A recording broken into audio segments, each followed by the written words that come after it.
Welcome, everybody, to the Tuesday edition of the Huddle Hub Podcast. My name is Metal Mike, and I'm joined here, as always, with the Candyman himself, the Pickmaster, Mr. Johnny H. John, how are you doing on this wonderful Football Tuesday?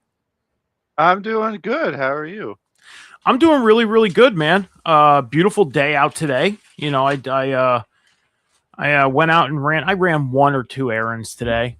You know, amidst of the small snowstorm we just got, nailed with, but not too bad. Pretty good day. Went pretty quick too.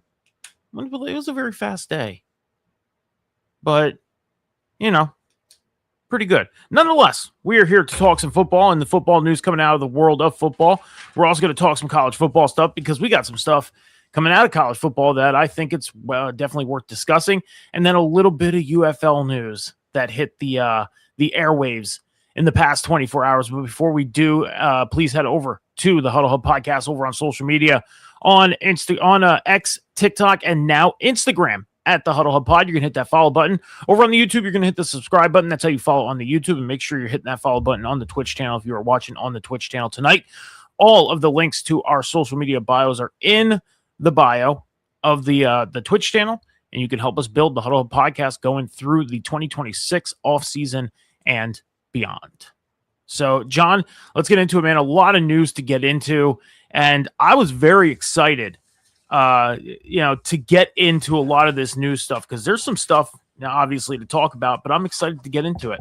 I am. So first off, the news that came out of Dallas, running back Javonte Williams, he has re-signed with the Dallas Cowboys, a 3-year deal up to $24 million. $16 million of that is guaranteed. So Dallas setting in their running back position, re-signing Javonte Williams. Your thoughts on Javonte Williams? He's going to be in Dallas for the next 3 years. Do you think he's a pretty good, secure running back for Dallas, or do you think he might be a bridge running back for the next guy to come in and take over that position? I mean, he's still young, and he had a really good year last year, so I don't blame him for re-signing him and rolling with them, and we'll see what happens. I think it's a good move. Yeah, I think it's a pretty good move as well because we talked about George Pickens last week, and they plan on using the franchise tag on George Pickens, but then all that talk about, they might trade him then. Like, George Pickens was arguably one of the best wide receivers in the league this year in 2025. If he comes back playing like that next year and you trade him, you know darn well you're kicking yourself because with George Pickens and Dak Prescott, how that offense is built right now, if that Dallas team can get on the right page and get out there and start winning games, they could be a threat to the NFC, the rest of the NFC East. They could be. They could be back to being a one-and-done playoff team. They could do that as well. Fernando Mendoza, quarterback of Indiana, he will not throw at the combine this week because as we know, the NFL combine started yesterday actually. And Fernando Mendoza does not plan on throwing at the combine at all this week, but he will throw at the Indiana Pro Day on April 1st. Your thoughts? We see this all the time. Players do not go to the combine, but they'll do the Pro Day stuff. Do you think this is a good move for Fernando Mendoza? He's projected to go first anyways, so smart move. I don't like it, to be honest with you. I get why they do it because he'll be throwing to his receivers that he's familiar with instead of other teams' receivers. But unless you're hurt and you can't participate, I just always feel you should participate at the combine. I never like it when somebody doesn't like to do that. I don't know. It doesn't sit well with me. I agree with you. I do. I always had that mindset too of like, look, this is the NFL Combine. Like, it's understood that you are projected to go at a certain place in the draft. Fernando Mendoza, number 1. But who's to say that that's the team that's going to be there come draft day? Because the Raiders can end up trading away that spot. And then what? Now, his expectations are Raiders number 1. So is he just in contact with the Raiders organization, knowing he's going number 1? The best move to be is go to the combine, meet the other organizations, the ones that could possibly move into the number 1 spot, trade up to that spot, because you never know. Yeah, you may be projected to go number 1, but that may not be the team you're going to go to. Because that number one, he's just talking to the Raiders. I just think he's trying to play it safe, and I think he wants to do it where he feels comfortable, where throwing to his guys, you know, at his facility. I think he just wants to play it safe to make sure nothing goes wrong. But like I said, I don't like it when players do that. Unless, like I said, unless you're hurt and you can't participate, I feel like you should go. yeah, I mean, the other thing is too is like you said, it makes him feel comfortable and all that stuff, and also he knows his guys very well. They're going to make him look good. Exactly. He's playing it safe just to make sure his stock doesn't drop. Yeah, yeah. Because And any that, team interested is going to go to that Indiana combine. I mean, yeah, not combine, pro day. yeah, So the scouts are still going to see him. definitely, definitely. I mean, look at Drew. I mean, Drew Aller's a perfect example. When the season started, he was projected to be a first round, early second round pick. Now there's talks that he may have fell as far as fourth round because of the injury. So stock can drop at any moment, anytime, over anything. Any little thing will drop your stock. So it's understandable, but at the same time, I'm with you. I'm not a big fan of not showing up at least showing up for the combine. Being there, being present. So Yeah, like do the interviews. If you don't want to throw, do some of the other stuff. Like do the stuff that really doesn't matter to a quarterback, like the 40-yard broad jump or the wingspan, and when you jump up and hit the things, and it's do the stuff that matters, like the other stuff. Yeah, like the 40-yard dash, not necessarily anything where he has to throw the ball. Yeah, exactly. I agree. Jackson Smith-Njigba, wide receiver, the Super Bowl champions Seahawks. He had mentioned in an interview this week that he feels he should be the highest, if not one of the highest paid players in the league. Do you agree with this? He's 100% correct with the year he had. It's crazy, like, to think that he could have probably put these numbers up the other couple years of his career, but he had a timeshare with DK Metcalf. Yeah. And then Metcalf goes, he wants out, which, looking back, hindsight is crazy because he missed out on a ring. And it's like Njigba just went off, man. Yeah. He was the best receiver this year, hands down. I think he deserves that kind of money. He's got that kind of talent. And he's really young, so they could get this out of him for years. So, yeah pay the man. I mean, look at Patrick Mahomes. When he got his first big contract, it was a very, very big contract. Huge, huge contract. To the point where now every year he can restructure his contract to help the organization open up more cap space, which is something that he just recently did last week. He restructured his 2026 contract, like the part of his contract for 2026. He restructured it, and it saved the Chiefs over $20 million in cap space now. And now they have room to go out and pick up some players in free agency to fill spots that they need. So I could see that Jackson Smith-Njigba, yes, he had a hell of a year. He's a young player. He's going to do remarkable things moving forward. Does he deserve that type of pay? I could sit here and say I can agree to it, but I would also think about it of putting him into the category of one of, not the highest. I wouldn't make him the highest. I would put him in the categories of one of the highest paid, because at any point in time, any player can slip off and things can start going downhill, and you're going to want to watch yourself when it comes to your cap space, your money, salary, all that stuff. Because, he had a hell of a year this year. He may have a hell of a year next year. But what happens in 2027 if he has a bad year? What happens in 2028, 2029 if he has bad years? Then it's like, oh, man, like, you got to start thinking it's a good thing we didn't spend all of that money to make him the highest, but we made him one of the highest, to the point if he continues success, like a Patrick Mahomes, they can restructure his contract, try and save some money for that year's cap space for free agency. and to Yeah, but the thing re-sign is, players. he hasn't had a bad year though. The only year he Yeah, didn't make 1,000 yards was his rookie year. I I know. mean, this kid just keeps improving and improving and improving. Like, I think he deserves the money. Like I said, pay the man. Yeah, and I'm not disagreeing with you. I'm not. I'm not disagreeing with you. I'm just saying that, instead of making him the highest paid, make him one of the highest paid. Put him in that like top 5 category, if that makes sense.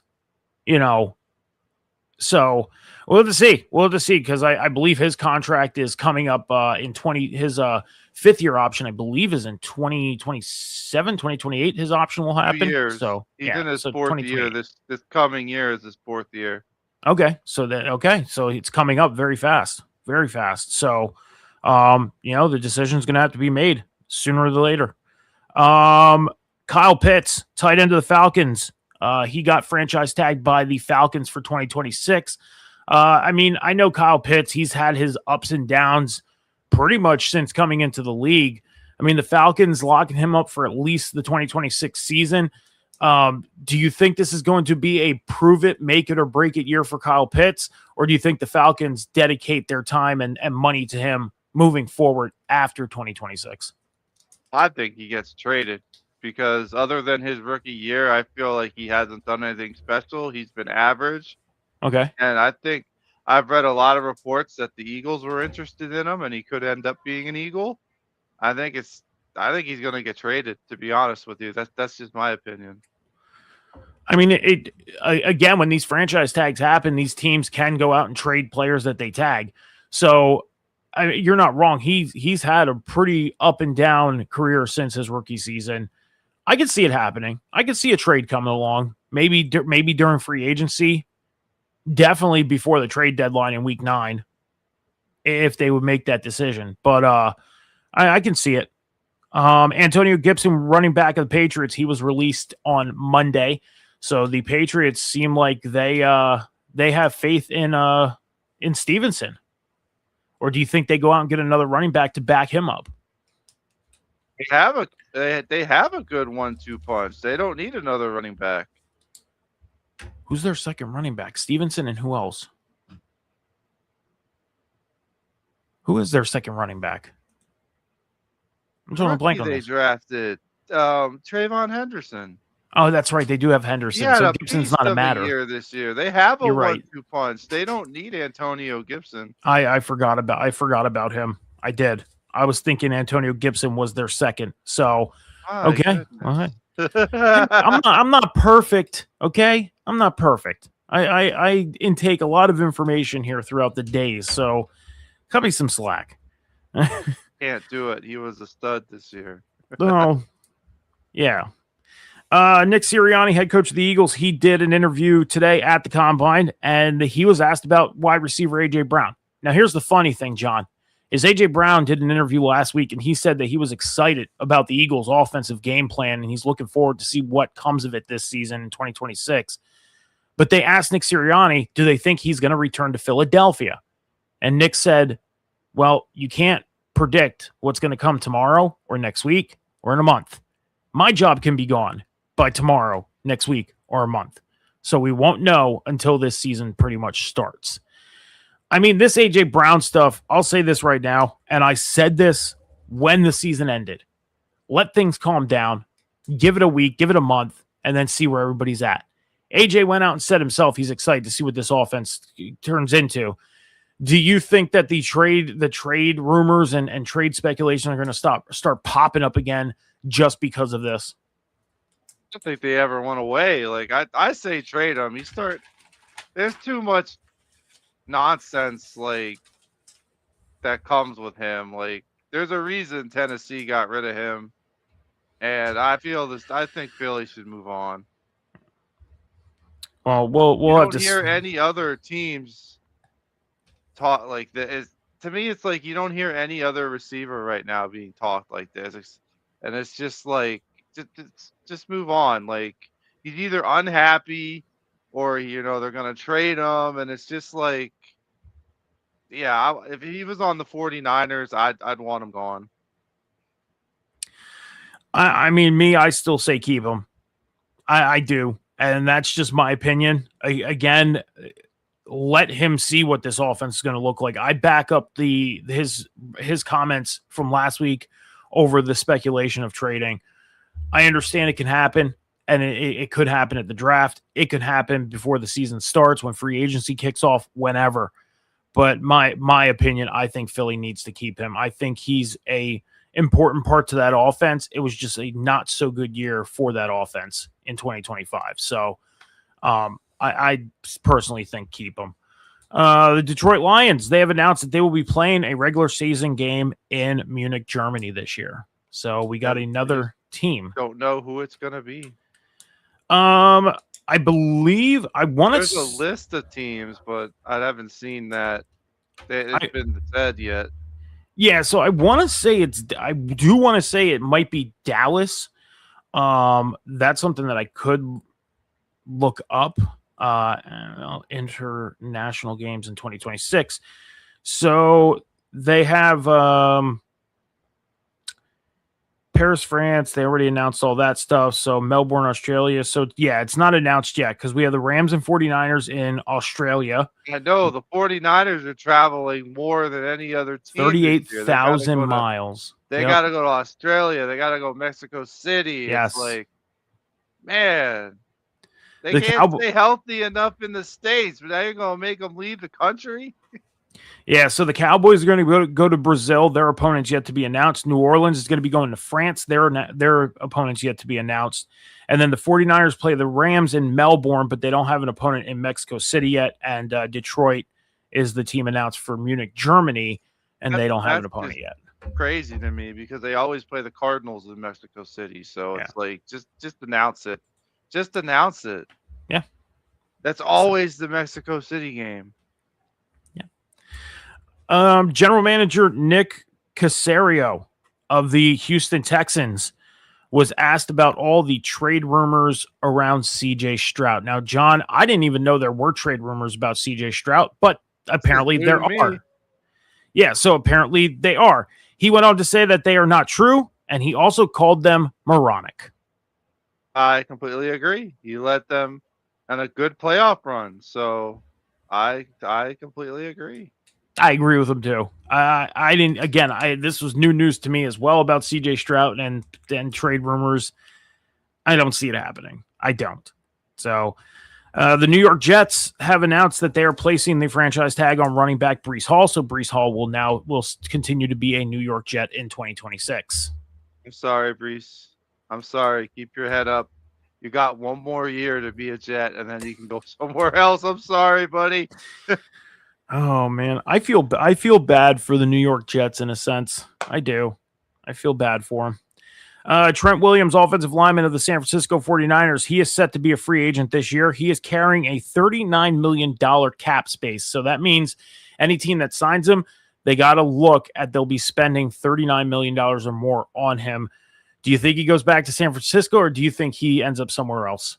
I think he goes back to San Francisco. I mean, he's old, but he's arguably still the best left tackle. Okay. I mean, he knows the system very well. It seems like the team likes having him there. And the other thing is too, it's understandable that you cannot come to a crossroads with things in early, talks about stuff, but at some point you can meet in the middle and get things done. And, Trent Williams going back to San Francisco makes sense. So I'd like to see him come back. Yeah. So, the tush push, John, we've talked plenty about this. Okay. Now, as we know, the meetings, the winter meetings have already happened during the regular season. That was for the 2025 season. Now the new meetings will be coming around in the spring, and there's already talks that there are no bids about banning the tush push. As we know, they need 24 votes to ban or make something active, and there are no votes for the tush push to be banned. So it looks like the play is going to be happening in 2026. Your thoughts? I mean, my thoughts are what they always were. Let the defense properly defend it. That's what my thought's always been. That's not going to change. The UFL banned the tush push, though. I thought that I was getting kind to of that. funny. It's on my thing of news. Yep. But it's just let the defense to properly defend it. And I feel like the Eagles really started struggling when they stopped using the tush push. That shows you how big of a game. That's just a big of a part of that offense is. But we'll see what happens this year. Yeah, we will. I mean, if you go back and look at all the teams that have used the tush push this year at least once, it's more than half the league. It is more than half the league. The Bills, the Steelers, the Browns, the Patriots have used it. So the Bills use the snowplow. It's the same play, Same but it's play, got a but better different name. name. Yeah. They don't So, push the tushy like Philadelphia. They snowplow. but it's a similar play. It's designed the same. Play. Yeah. So, I mean, more than half the league has used this thing. Even the team that put the proposal in last year, the Green Bay Packers, used it a couple times this season. I think that's why nobody wants to put the proposal in, because there was a backlash towards the Packers, at least with the fans, about doing it. Yeah. So, but like you said, the UFL, they decided to ban the tush push this year. So what do you think the penalty is going to be if a team even attempts to use it in the UFL this year? I don't think a team will, because it's banned. Yeah. But I mean, they also made it if a kicker kicks a 60-yard field goal I have it on more, I have it on the 4 news. points. Yeah. I've been following UFL news since they announced the new teams, and they announced the new jerseys for every team. I have been 100% following that. Yeah, so your thoughts on that? The 60-yard field goal being 4 points. I like it. I like it a lot. Maybe the NFL should do that. I like it a lot, to be honest with you. If you're going to steal their kick return rules, let's see how this 4-point field goal is. And I like that a lot, to be honest with you. There is 2 more things on the news list before we get into talking about the college football stuff. The first one, the league and the player union will end up voting on replay officials being able to contest penalties this year. Now, John, as we know, teams can throw the challenge flag on certain things as far as catches, ball spotting, all that stuff, touchdowns, and they can also challenge on certain penalties. But now replay officials are going to are being voted. There's a vote happening to whether replay officials can hold a flag or not to call a penalty that they might see that referees on the field didn't get. So, for example, if we see, let's say, a pass interference happen that didn't get called, the replay official can end up throwing the flag, and the official would go over, watch it, and then they would call it whether it's a penalty or not. Your thoughts on the replay officials being able to be kind of those backup eyes to the officials on the field that they might miss? I like that a lot. You know, if it means more or less calls, more eyes on the game. So more or less missed calls and more eyes on the game. I like that a lot. I think it's a great idea. Now, here's the thing is I know the other thing's going to be like, it's going to be a question of, is this going to slow the game down? It's not going to. A lot of your penalties that the on-field referees call most of the time are done in the trenches, holding, offsides, face mask, anything like that. So the referees on the field are going to be able to keep their eye on what's going on in the trenches. They'll have that handled. You're not going to see these replay officials really, unless a face mask happens during a play when it gets past the line of scrimmage, you're not going to see replay officials throwing the flag for a possible holding call when the referees on the field are going to be able to make that call. So it's not going to slow the game down at all. I don't think so. I agree. So, last bit of news. I think it's the last. Yeah, because you already brought that up. Cam, what's up, buddy? What's up, Cam? Thank you for joining us tonight. Appreciate it. Last bit of news. It was brought to the attention that wide receiver of the Minnesota Vikings, Rondell Moore, has passed away on Saturday at the age of 25. Sad news to hear of a young player. It's been in the league for very little time. He played for the Cardinals. He was a Viking when he passed away. This is sad news to hear a player this young, pass away this young. John, your thoughts on Rondell Moore passing away from the Vikings? I agree. It's very sad news. 25 is way, way, way, way, way too young to pass away, and it's just thoughts and condolences to his family, Yes. his football family, his friends, and yeah, it's just it's sad, man. 25 years old, he barely lived. It's wow. Yeah, definitely condolences and thoughts and everything go out to his family, his friends, his teammates, his coaches, everybody involved in his life. Definitely thoughts, prayers, condolences, everything goes out to them. But that's all for the news. That's all we got for the news, John. So, John, as we know, the NFL Combine has started yesterday out in Indianapolis, Indiana. Is going to run through March, I believe, 2nd or 3rd. So it's going to be a full week thing of all the college players that were invited to the Combine that have said that they were going to go into the NFL in 2026, go to the draft, everything. Well, there's a few. Here's the list of teams who have the most players involved in the Combine. Okay. Now, starting with 9 players from these teams, Clemson, Florida, Indiana, Iowa, and Penn State all have 9 players involved in the Combine. Clemson has 1 quarterback, 1 running back, 1 wide receiver, 1 offensive lineman, a linebacker, a defensive back, and they have 3 defensive linemen. So Clemson's most position is defensive lineman with 3. Makes sense. So, yeah. Florida, the most for them also is defensive linemen. With Indiana, they have wide receiver and defensive backs. They have 2 of each going in, with the rest of the positions going with just 1 player. Iowa, their most is offensive linemen with 3. And they also have a kicker, along with Florida, going in to the Combine. So these 2 schools have kickers. Penn State, they have 3 positions with 2. They have 2 running backs, 2 offensive linemen, and 2 defensive linemen. They don't have a kicker? They don't have a kicker, no. He should try harder then. The only team that has a kicker and punter is Florida. They have a kicker and a punter going into the Combine. Well, Florida, so they probably kicked and punted a lot. Yeah. The teams with 10 is Georgia and Miami. Georgia's most position is wide receiver with 3, and Miami's most position is defensive line. That makes sense because that Miami defense was a good defense. You got that right. They got the best player in the draft coming out of Miami, so that makes sense.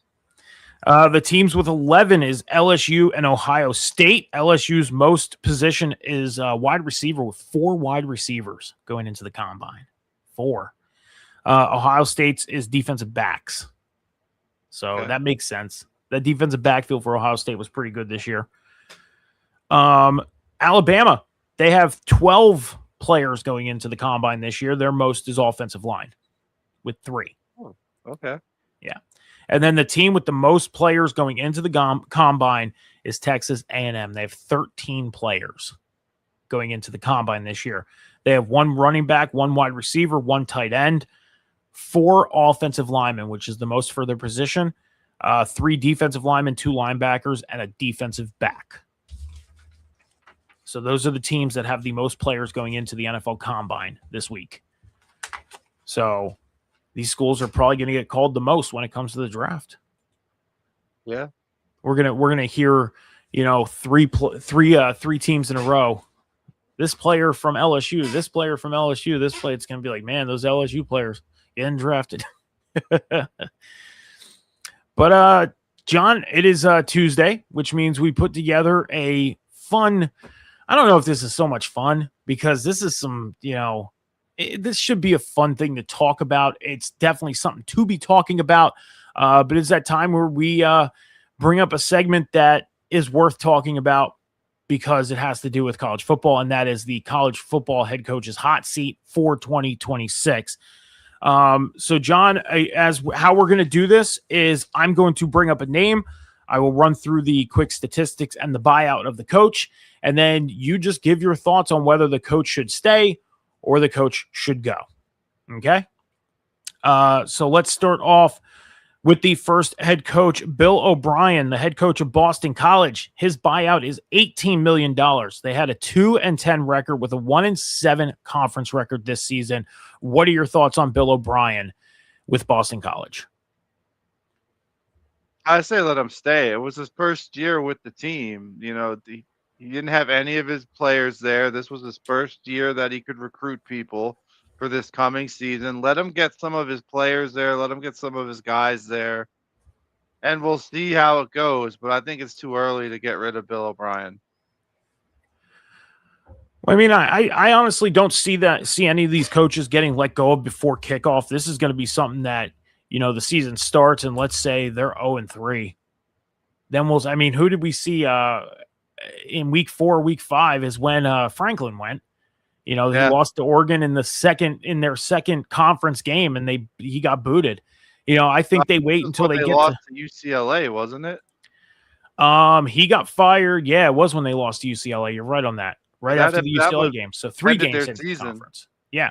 So I think it's more so of a middle of the season, towards the end of the season, on whether the coach is going to let go of or not. But the buyout is how much is owed on their contract yet.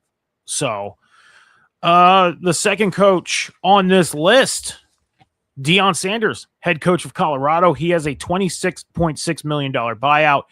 His record in 2025 was 3-9 with a 1-8 conference record. Your thoughts on Deion in Colorado?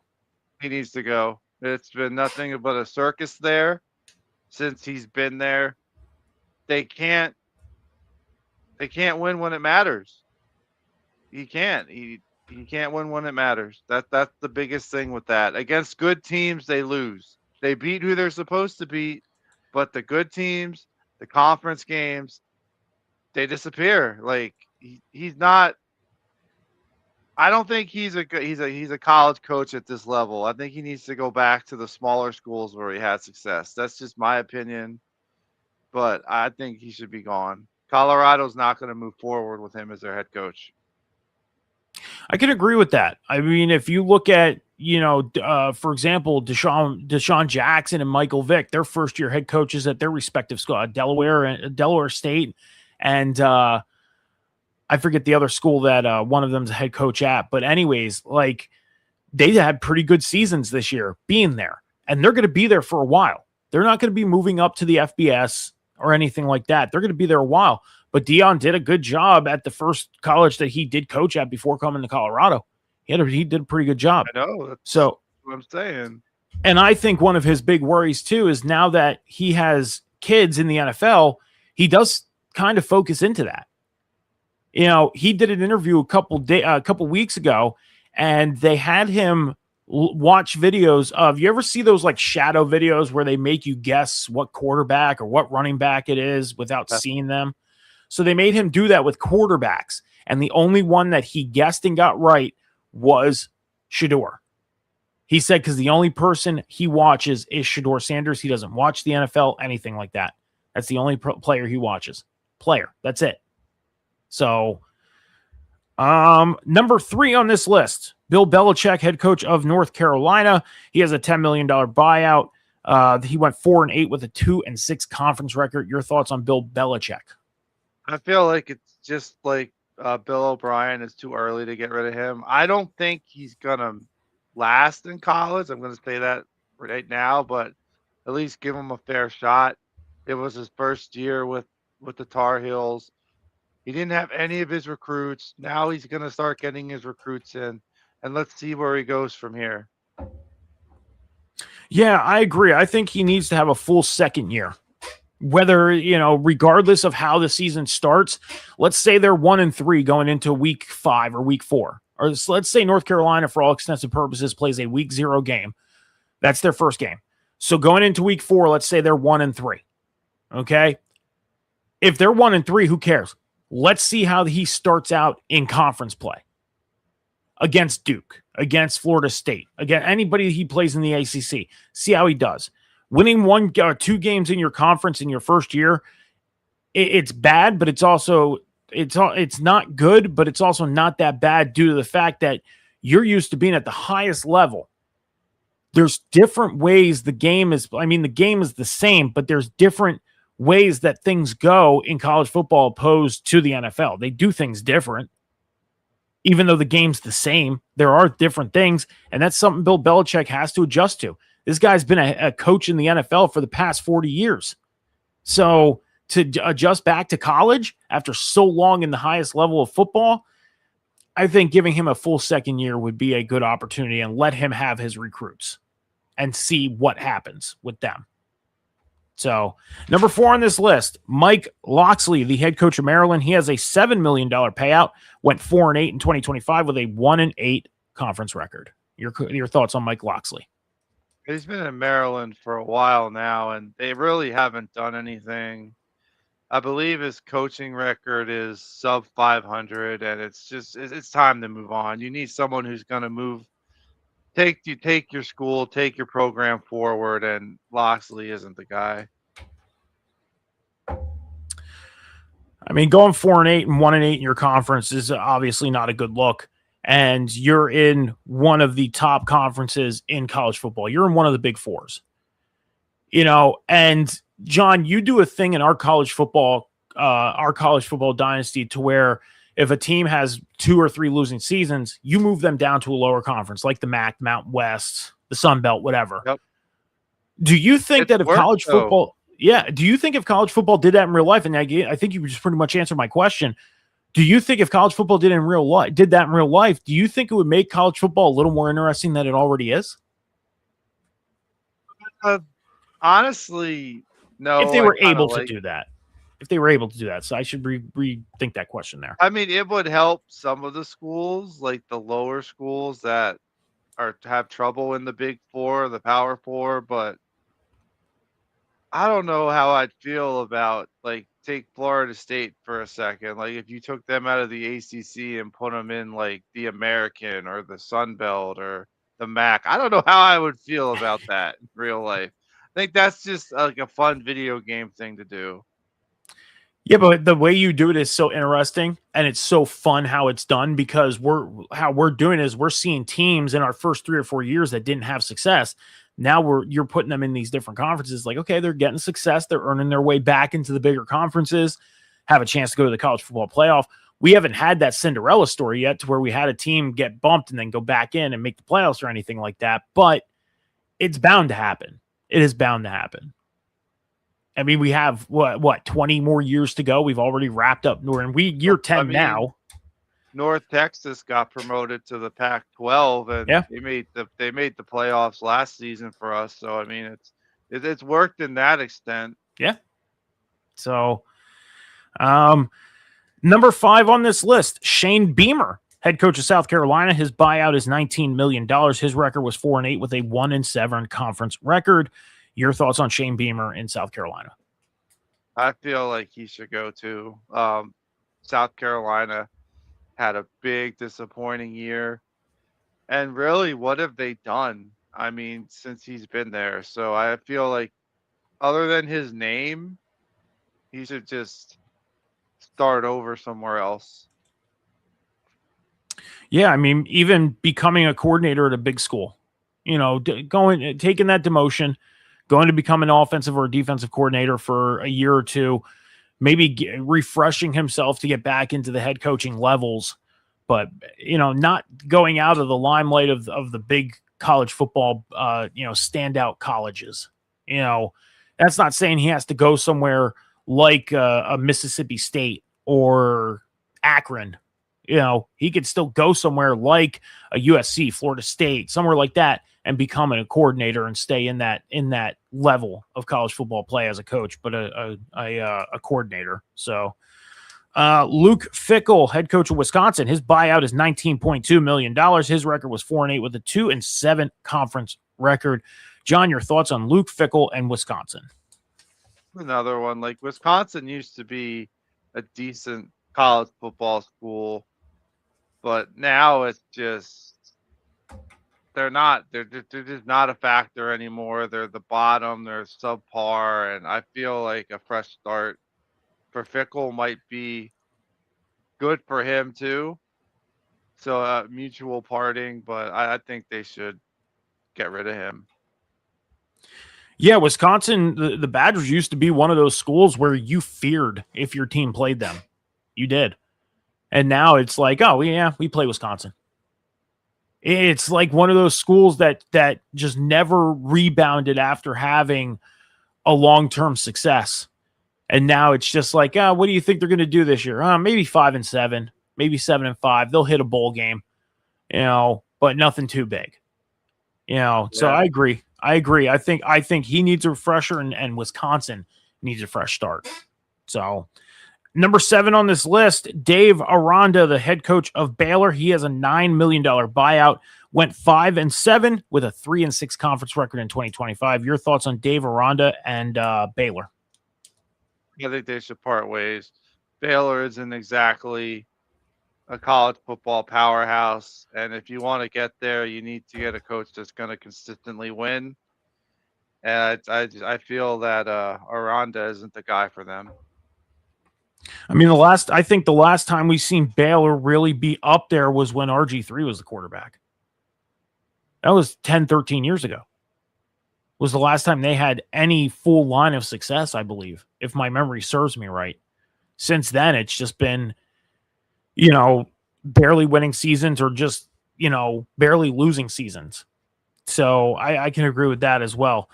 Let's go to number 8 on this list, and that is going to be Mike Norvell, head coach of Florida State. His buyout is $48.5 million. His record in 2025 was 5-7 with a 2-6 conference record. Your thoughts on Mike Norvell and Florida State? This one pains me because I'm a Seminole fan. And you know what? He improved the team. 2 years ago, they won 2 games. This year, they won 5 games. But before that, they were 13-1. ACC Conference Championship 3 years ago. As a Florida State, you can't be 2-11 or whatever, 2-10. You can't be 5-7. This is Florida State. You don't settle. They have a history there, and it's get them out of there. Get them out of there. It pains me to say it because 3 years ago I was for this guy, and then it just downward spiraled. But I think it's time to move on from Mike Norvell. I mean, when the season kicked off and they had that big win against Alabama, it was like, man, is this team back? 3-1. Yes. And then it all went downhill. It was like, what's going on? I was looking over. They were ranked. I was looking over because, as you know, I kept track of the top 25 all season. I have my notes of every top 25 from week 0 to week 14 this year. And I was looking and I was like, man,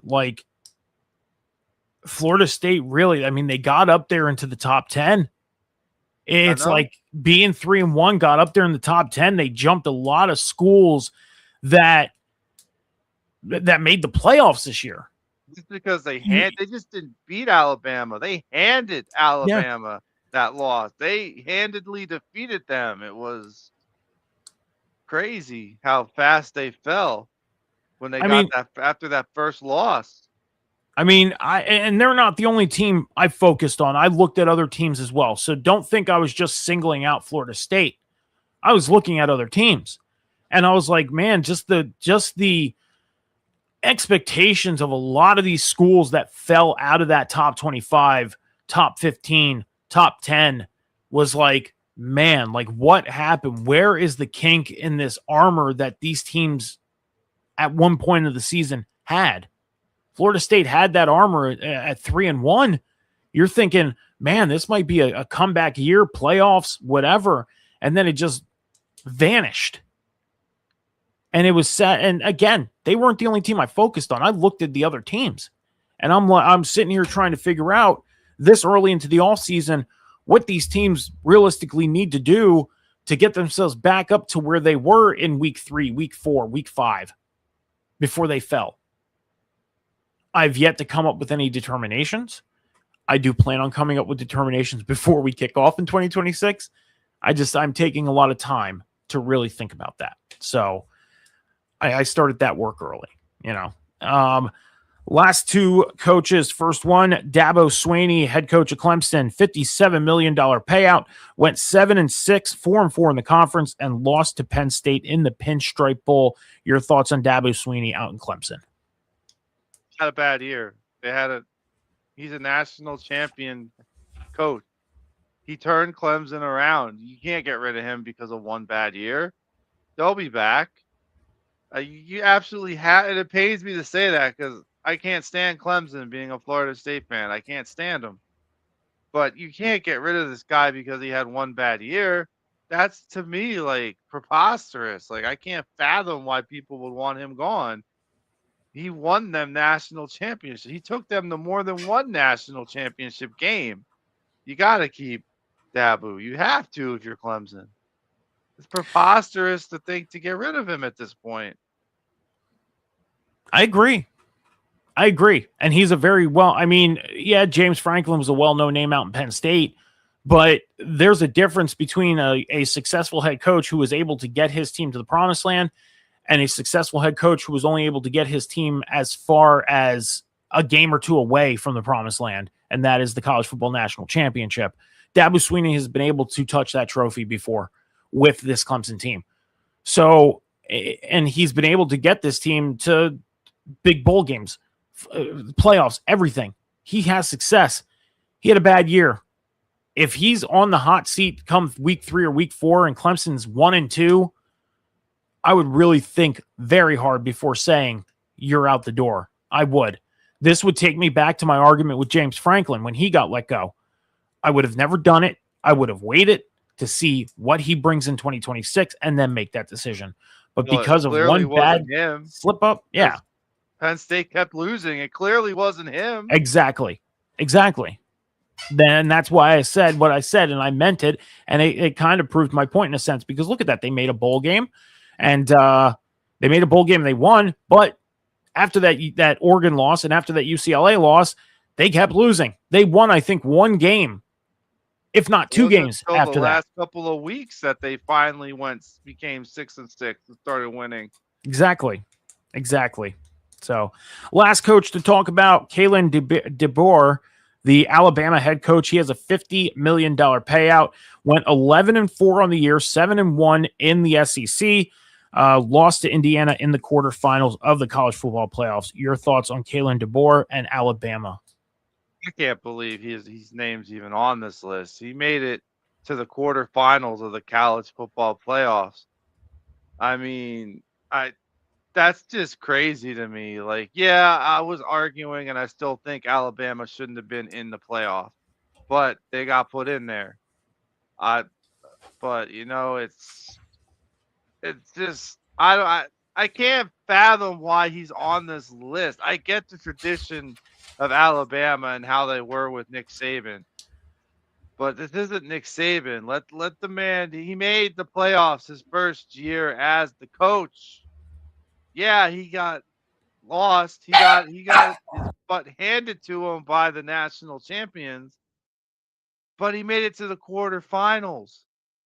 Only 8 teams make it that far out of like 130 or over 130 something. So come on, man. Like, he should not be on this list. You got to keep him.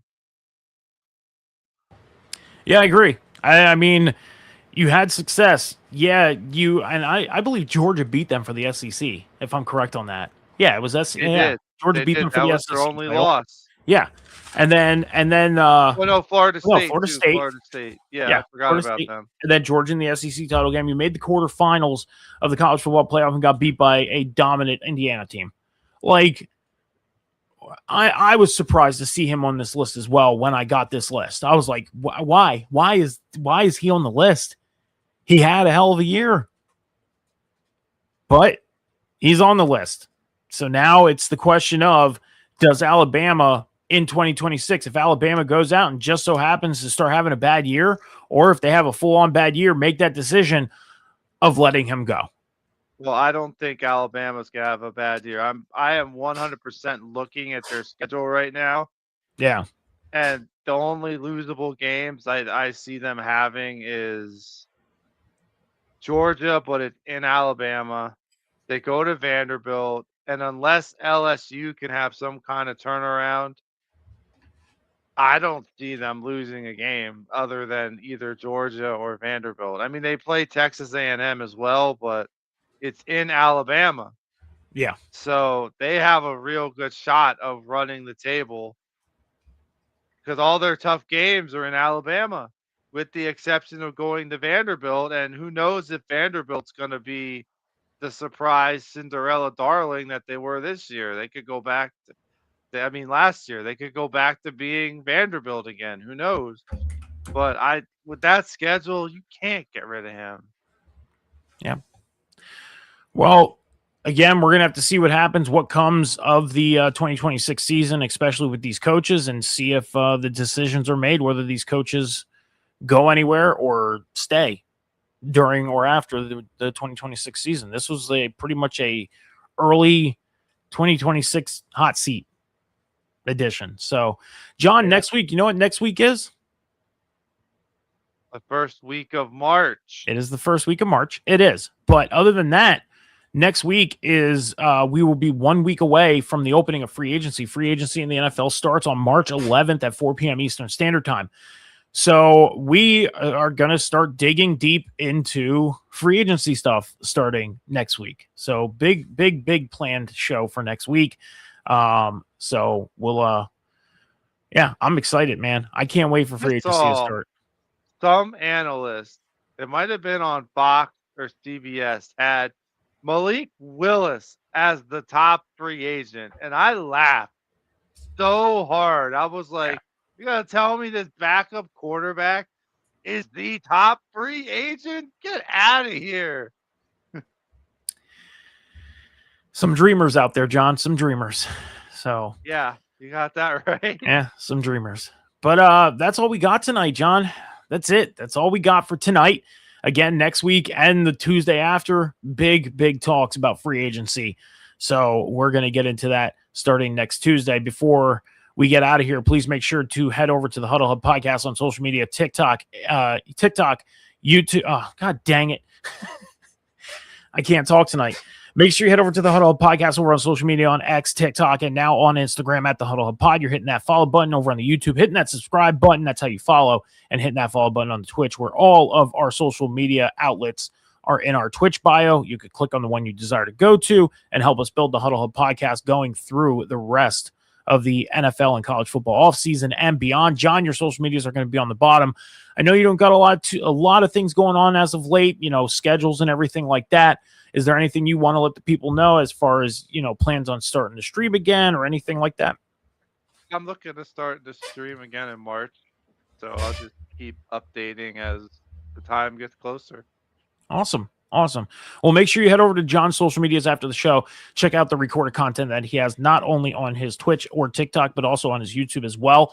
And you can also check out the recorded content that he edits for the Huddle Hub Podcast for our video game content, and go check that out. Our College Football Dynasty, Madden Dynasty, and everything that John puts together. Instagram, X, TikTok, Snapchat, Middle Mike 714 is where you can find me. I do TikTok live streams a fortnight. Other than that, I go live here on the Huddle Hub Podcast for my Madden Superstar mode that I'm in the middle of right now. I'm in year 2, John, and I was drafted to the Rams in year 1 as my rookie, but I got traded to the Jets for year 2. So, you could check out my highlight video. That? Huh? Did you request that, or did I they did. actually just do it? I requested it. Oh, I'm sorry, you're on the Jets. I didn't want to take away the starting job from Matthew Stafford, and I was like, who needs a team? Who needs a quarterback in Jets? And then I don't know, we lost in the. You can check out my highlight video on the Huddle Hub Podcast YouTube. Yes, please do. It'd be great. And I'm not going to ruin the spoils of the playoffs, because I did get the Rams to the playoffs. I did, and that stuff is in there. But, yeah, I got traded to the Jets for year 2. Probably going to be doing a stream probably tomorrow afternoon. I'll probably do the start of my Jets one tomorrow afternoon. But other than that, thank you, everybody, for stopping by, checking out the live. If you're not checking out the live, thank you for watching the recording. Be good to each other. Be kind to each other. Take care of each other. Be patient with each other. Remember, the world is not moving as fast as you think. I will see you on Saturday, 11 a.m. Eastern Standard Time, for the weekend edition of the Huddle Podcast. Until then, deuces, everybody.